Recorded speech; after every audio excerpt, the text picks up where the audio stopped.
उसके बाद हमारे पास सेकंड क्वेश्चन, इसको हमने वाई के इक्वल लेट कर लिया। हमें क्या बोला है कि इसको डिफ्रेंशिएट करो विद रिस्पेक्ट टू एक्स।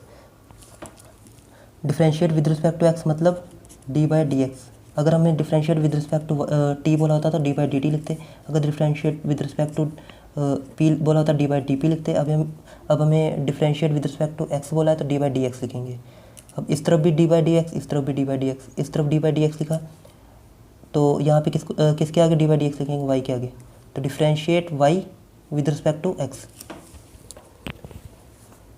तो इस साइड भी हम डी बाई डी एक्स लिखेंगे। तो ये हो गया कॉस साइन एक्स। अब यहाँ पे हमारे पास जो फॉर्मूला था, हमारे पास क्या फॉर्मूला था, अगर हम कॉस एक्स का डिफ्रेंशिएशन करते थे कॉस एक्स, तो क्या आता था, minus sine x into differentiation of x. X ये हमारे पास ये है, तो ये कैंसिल हो जाएगा, ये तो 1 ही आ जाएगा। तो जनरली हम इसको लिखते नहीं है, सीधा साइन माइनस साइन एक्स लिख देते हैं।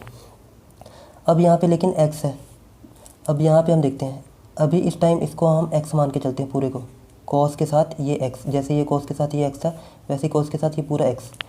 तो हमारे पास कॉस का डिफ्रेंशिएशन करते हैं, कॉस का डिफ्रेंशिएशन करेंगे तो क्या आएगा, माइनस साइन एक्स, ये एक्स है, minus sine x into differentiation of x, ऐसे। अब यहाँ से ये वैल्यू तो हम ऐसे ही लिख देंगे, sine into sine x. Sine ये इंटू नहीं है, ये मतलब थीटा, जैसे हम साइन थीटा नहीं लिखते।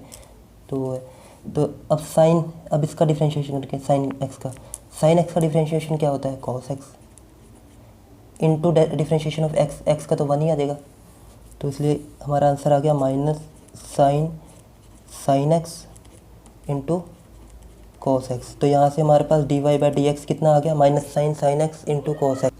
इसके बाद हमारा क्वेश्चन नंबर 3। अब इसको भी हम वाई लेट कर लेंगे, y equal to sine a x plus b.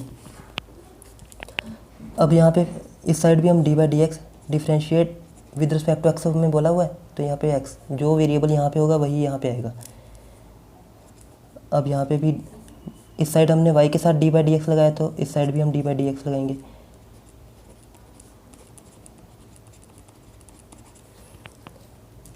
अब यहाँ पे ये हमारे लिए पूरा x है, पूरा एक x, differentiation of sine x, जैसे हम लिखते थे ना, डिफ्रेंशिएशन ऑफ साइन एक्स। तो ये x है, तो यहाँ पे हमारे पास डिफ्रेंशिएशन ऑफ साइन और ये पूरा x। अब हमारे पास डिफ्रेंशिएशन ऑफ साइन एक्स क्या आता था, cos x into derivative of x. तो डेरिवेटिव ऑफ एक्स तो हमें पता है एक्स 1 ही होता है, तो हम सीधा कॉस एक्स लिख देते थे। लेकिन यहाँ पे अकेला एक्स नहीं है, यहाँ पे पूरी टर्म है हमारे पास। तो पहले sine, differentiation of sine x क्या होगा, ये होगा कॉस एक्स, ये पूरा एक्स है हमारे पास, इंटू डिफ्रेंशिएशन ऑफ एक्स। अगर यहाँ पे एक्स होता अकेला तो फिर ये तो 1 ही हो जाता। अब यहाँ पे हमारे पास cos a x plus B हम ऐसे लिख लेते हैं।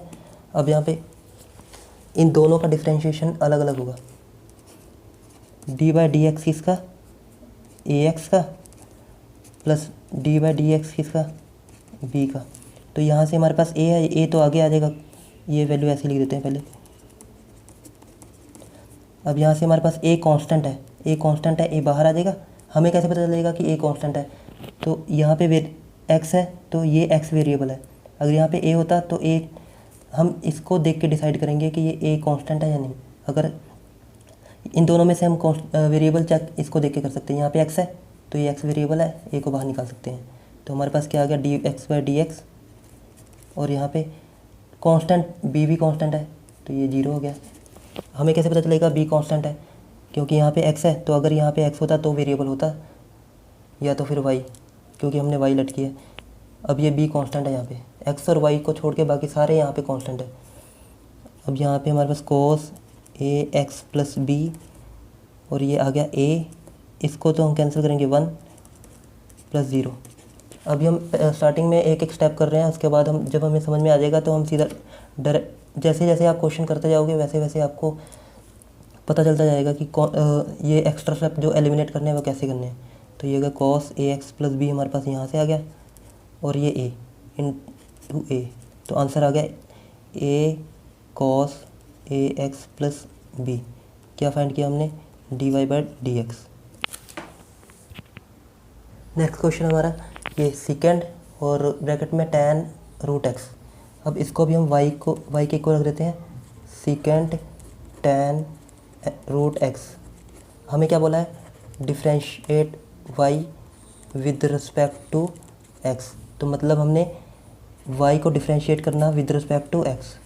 तो अगर हमने इधर डी बाई डी एक्स लगाया तो इधर भी डी बाई डी एक्स लगाएंगे, और हमारे पास ये पूरी टर्म ये होगी सीकेंड tan रूट एक्स। और हमारे पास सीकेंड एक्स का डेरिवेटिव क्या होता है? Derivative of सीकेंड x.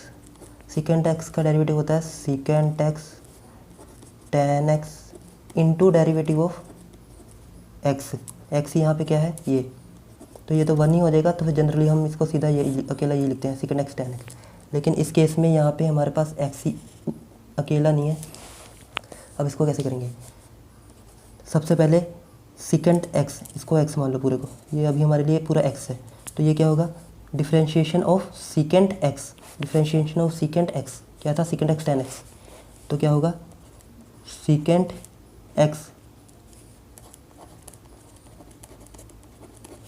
tan x. यहाँ हमने एक्स इसको लेट किया हुआ है, अब इसको माइंड में रखना कि ये हमारा एक्स है। जब ये कर लिया था सीकेंड x tan x into derivative of x into differentiation of किसका? एक्स का, tan रूट एक्स। ये अब इसको हम पूरे को ऐसे लिख देते हैं सीकेंड tan रूट एक्स, यहाँ से tan रूट एक्स। अब यहाँ पे हमने इसको डिफ्रेंशिएट करना है, किसको? ये डिफ्रेंशिएशन किसको करना है? tan root x. अब इसको कैसे करेंगे ये देखते हैं। अब सबसे पहले हमें पता होना चाहिए tan का डेरिवेटिव क्या होता है। जो डिफ्रेंशिएशन ऑफ tan एक्स होता है वो होता है secant square x into derivative of x, तो 1 ही आएगा। तो मतलब tan का डेरिवेटिव क्या होगा? Secant square x. तो ये टर्म तो पूरी ऐसे ही लिख देते हैं, हमारे पास सीकेंड tan रूट एक्स और यहाँ से tan रूट एक्स। अब यहाँ करते हैं, ये tan है, ये देखो tan और ये x, लेकिन यहाँ पे हमारे पास x ही है पूरा, ये ध्यान में रखेंगे। क्या आएगा? tan का डेरिवेटिव सीकेंड स्क्वायर एक्स, मतलब सीकेंड स्क्वायर एक्स। और मैंने क्या बोला था? सीकेंड स्क्वायर एक्स आएगा और उसके साथ इंटू डिफ्रेंशिएशन ऑफ ये एक्स, तो ये तो 1 हो जाएगा, लेकिन यहाँ पे 1 नहीं होगा। इसका डेरिवेटिव क्या होगा? Secant square x into derivative of ये एक्स, ऐसे। तो यहाँ तक तो आपको समझ में आ गया होगा। अब इसको देखते हैं, इसको कैसे सोल्व करते हैं। हम इसको रूट एक्स को हम ऐसे लिख सकते हैं, रूट एक्स को एक्स पावर 1/2। तो अब इसको सॉल्व करते हैं। ये हो गया हमारे पास secant tan x tan root x, यहाँ से tan रूट एक्स, यहाँ से secant square root x.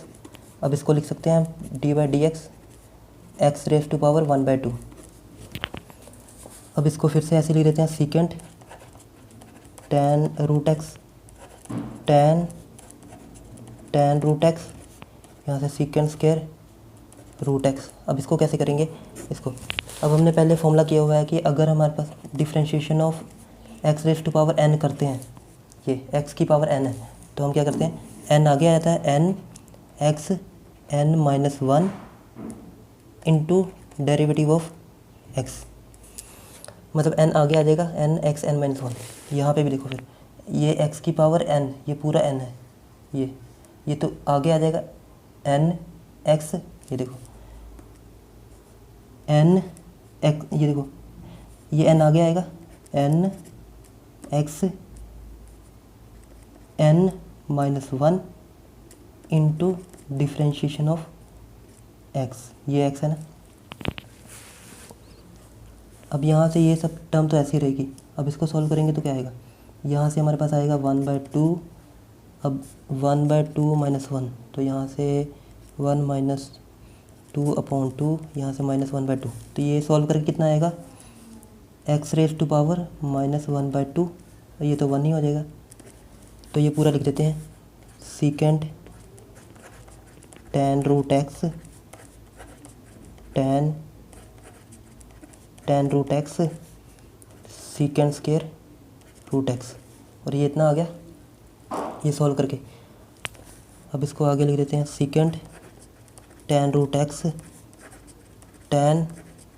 tan√x secant square √x 1/2। अब ये डिनोमिनेटर में चल जाएगा, तो ये बन जाएगा x की पावर 1/2, और 1/2 को तो हम रूट भी लिख सकते हैं, तो इसको हम सीधा इसको रूट ही लिख देते हैं। तो ये हो गया हमारा आंसर। तो आई होप आपको ये क्वेश्चंस क्लियर हो गए होंगे। अगर आपको कहीं पे भी डाउट हो तो आप कमेंट करके पूछ सकते हैं। Thanks for watching.